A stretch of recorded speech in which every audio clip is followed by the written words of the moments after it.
Today in Abuja, a public presentation of post-2023 election evaluation and learning report on election security management and voter education by Kimpact Development Initiative (KDI), a civil society group, opens up conversation on improving electoral security and voter education. The convener and team lead KDI, Bukola Idowu, in his presentation explained the need for electoral security, electoral justice, and voter education discussions that must be discussed for better election process to promote transparency, fairness, and justice. If you look at the trend of the map I showed the other time, one of the things we discover is that as voter education on election offenses were going up, we also find out that election violence was going up across 4 months to the elections.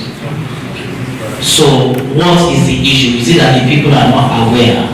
And with a lot of jingles, a lot of things like that. So bringing experts into the room, we have to interrogate and also look at the text review.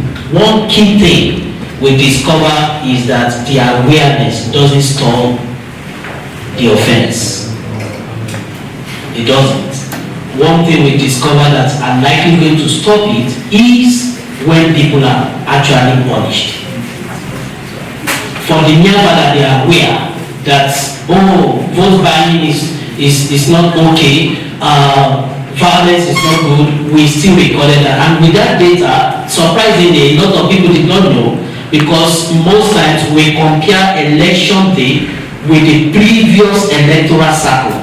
So what am I trying to say?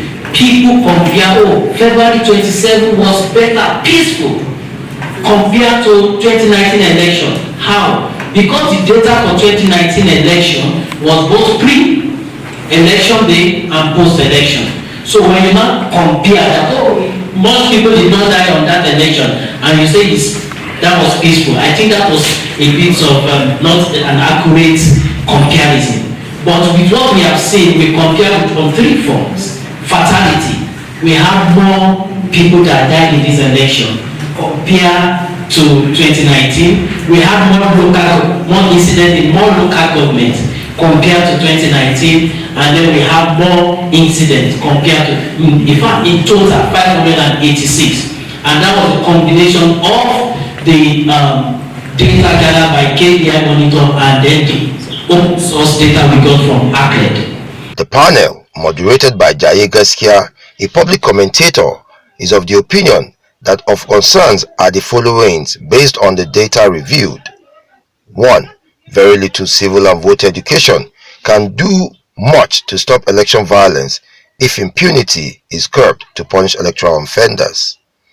2. That there is not much correlation between peace pledge and violence prevention. I think we really need to rethink citizenship in this country. What does it mean to be a citizen of this country? And the elite who push us into all this ethnic divides and rest of that, they are very quick to seek residency of other countries, to seek citizenship for their children in other countries. Okay, we want to do that. We are happy when a Nigerian from wherever wins an election in the UK. From wherever wins an election in the UK, becomes a mayor in the US.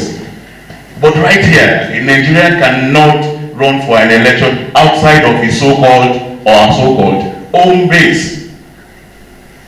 We need to rethink citizenship. If we don't rethink citizenship, all of these other things we're just building castles in the air, and we will not get them right. That's why finally we need all of these things. I said it before, the Greeks have a saying, the more corrupt a society, the more numerous their laws. Done post-election.